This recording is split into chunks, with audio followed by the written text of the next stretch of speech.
Hello friends, शिक्षा free YouTube channel पे स्वागत है आपका। आज मैं आपके लिए लेके आई हूँ 2 जनवरी की करंट अफेयर।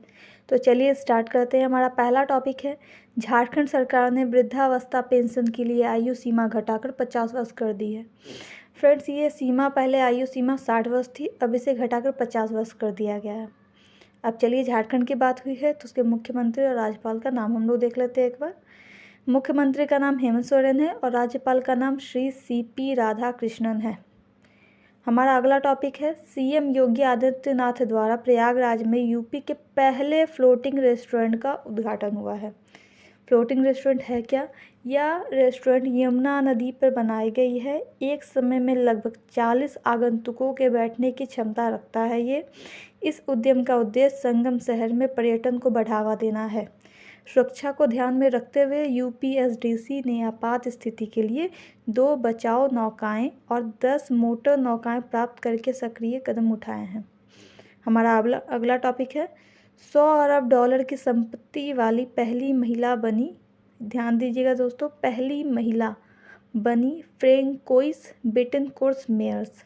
ये पहली महिला बनी है 100 अरब डॉलर की। हमारा अगला टॉपिक है, चाड की विपक्षी नेता सक्सेना मसरा की प्रधानमंत्री के रूप में नियुक्ति हुई 1 जनवरी 2024 को। चाड कहाँ है? चाड हमारा साउथ अफ्रीका, दक्षिण अफ्रीका में पड़ता है। हमारा अगला टॉपिक है, किया इंडिया के नए CEO और प्रबंध निर्देशक बने ग्वांगू ली। इसमें मैंने नोट में लिख दिया है, किया साउथ कोरियाई कार मैन्युफैक्चरिंग कंपनी है। इससे आप समझ जाएंगे कि किया है क्या। ऐसे तो लगभग लोग जानते हैं, फिर भी मैंने नोट में डाल दिया है ये चीज़।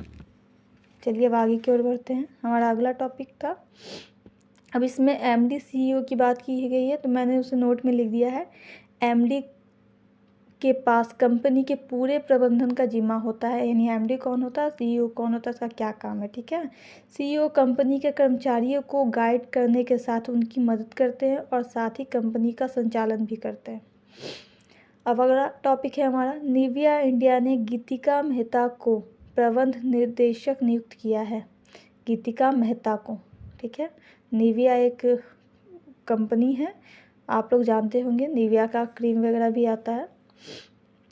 हमारा अगला टॉपिक है, IMF जनवरी में पाकिस्तान को $700 मिलियन बेल आउट किस्त जारी करेगा। IMF है क्या?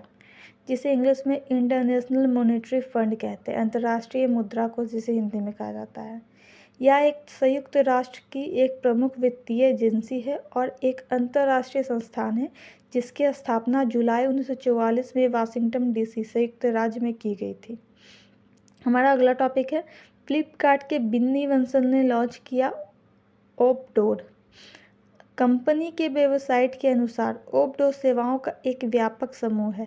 इसमें कहा गया है कि ओपडोर की सेवाएं किसी ब्रांड के जन्म से लेकर उसके बाहर निकलने तक के पूरे जीवन चक्र का विस्तार करती हैं। चलिए अब आगे की ओर हम बढ़ते हैं। हमारा अगला टॉपिक है, टाटा पेमेंट को RBI से मिला लाइसेंस। नोट में मैंने लिखा है टाटा पे के बारे में। यह एक डिजिटल भुगतान ऐप है। टाटा पे ने फंड प्रबंधन को बढ़ाते हुए अपने पारिस्थितिक तंत्र के भीतर ई-कॉमर्स लेन देन को सशक्त बनाने की क्षमता हासिल कर ली है। हमारा अगला टॉपिक है, जम्मू कश्मीर बना PM विश्वकर्मा योजना लागू करने वाला पहला केंद्र शासित प्रदेश, फर्स्ट बना है। और ये है क्या? PM विश्वकर्मा योजना। इसके अंतर्गत सरकार देश के कारीगरों और शिल्पकारों को आर्थिक सहायता प्रदान कर रही है। योजना समझ गए आप लोग। उसके बाद जम्मू कश्मीर एक केंद्र शासित प्रदेश है और जम्मू कश्मीर केंद्र शासित प्रदेश है तो टोटल अभी तक हमारी इंडिया में, भारत में 8 केंद्र शासित प्रदेश है। इसे भी मैंने नोट में लिख दिया है। अब आगे की ओर बढ़ते हैं। TCS द्वारा राष्ट्रीय सिंगल विंडो सिस्टम का अनावरण। अब ये है क्या? TCS का फुल फॉर्म होता है टाटा कंसल्टेंसी सर्विसेज। अब हिंदी में मैं ऐसे समझाने जा रही हूँ कि टाटा कंसल्टेंसी लिमिटेड एक भारतीय बहुराष्ट्रीय सॉफ्टवेयर सर्विसेज एवं कंसल्टिंग कंपनी है। यह दुनिया की सबसे बड़ी सूचना तकनीकी तथा बिजनेस प्रोसेस आउटसोर्सिंग सेवा प्रदान करने वाली कंपनी में से एक है। सिंगल विंडो सिस्टम क्या है? भारत के केंद्रीय औषधि मानक नियंत्रण संगठन मतलब CDSCO ने चिकित्सा उपकरणों के आयात को सुव्यवस्थित करने के लिए TCS कंपनी द्वारा डिज़ाइन एक एकीकृत पोर्टल लॉन्च किया है। ठीक है, हमारा अगला टॉपिक है ओला इलेक्ट्रिक बनी PLI मंजूरी प्राप्त करने वाली पहली भारतीय कंपनी EV कंपनी। EV मतलब इलेक्ट्रिक व्हीकल। PLI का क्या है? यह योजना के माध्यम से सरकार भारतीय कंपनियों को उनके उत्पादों की बिक्री के आधार पर प्रोत्साहन प्रदान करती है। भारत सरकार ने घरेलू उत्पादन को बढ़ावा देने के लिए मार्च 2020 में उत्पादन आधारित प्रोत्साहन योजना प्रोडक्शन लिंक्ड इंसेंटिव स्कीम शुरू की थी। हमारा अगला टॉपिक है प्रधानमंत्री मोदी ने तमिलनाडु में 20,000 करोड़ रुपए से अधिक की विकास परियोजना का लोकार्पण और शिलान्यास किया।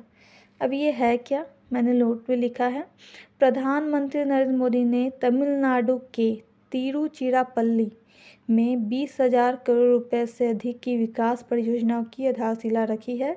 परियोजनाओं में रेल कनेक्टिविटी, सड़क, तेल और गैस शिपिंग सहित विभिन्न क्षेत्र शामिल हैं और राज्य की प्रगति में महत्वपूर्ण योगदान देने के लिए तैयार हैं।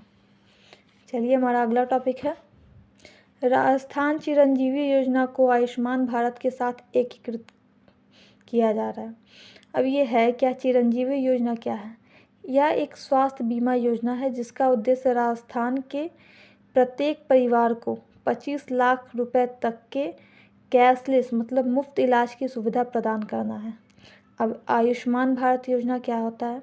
तो आयुष्मान भारत योजना के तहत अस्पताल में भर्ती होने की स्थिति में कोरोना, कैंसर, गुर्दा रोग, डेंगू, चिकनगुनिया, मलेरिया, डायलिसिस, घुटना व कुल्ला प्रत्यारोपण, निसंतानता, मोतियाबिंद और अन्य चिन्हित गंभीर बीमारियों का निःशुल्क उपचार किया जाता है।